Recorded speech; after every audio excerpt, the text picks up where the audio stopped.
In 2013, Baz Luhrmann made an adaptation of the classic novel by F. Scott Fitzgerald, The Great Gatsby. This movie was met with mixed reviews and has split fans of the book like me, so in this video, I want to show you the top 3 details Luhrmann included from the book that make it a good and faithful adaptation of the book. But first, I want to tell you the basis on which I'm judging this adaptation. I think that the best way to read The Great Gatsby is as a book about the American dream. But not only that, it's a book about the impossibility of achieving the American dream for most Americans in the early 1920s. If you need proof of this, just think about the main character of the book, Gatsby.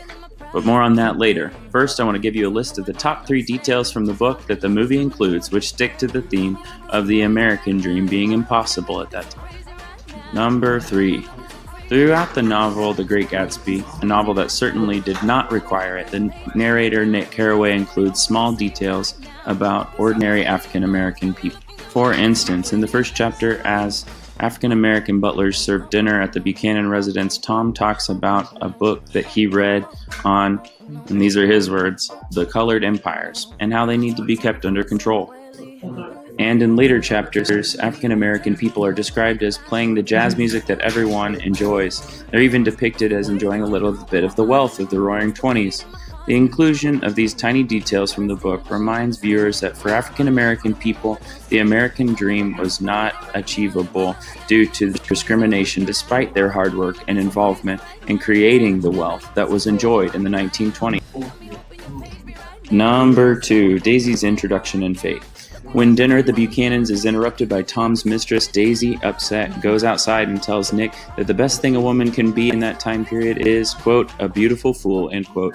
And later, when given the choice, she chooses to stay with Tom because she knows that choosing Gatsby would mean poverty and shame, no matter how hard she were to work, and she doesn't because she's always been rich. Daisy can't achieve the American dream.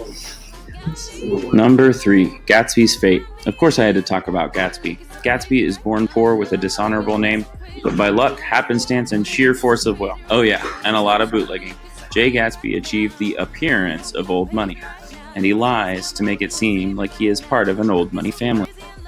But in the end, Gatsby was always doomed to fail because the old money people of the world are invested in making sure that they are the only ones to achieve the American dream. Gatsby's last note, a schedule from his childhood related to his own self-improvement, is tragic because it shows just how much he always wanted to achieve the American dream, but the Toms of the world would never allow it. So overall, these 3 reasons show how the movie uses details from the book to match the book's theme, the impossibility of the American dream in the 1920s.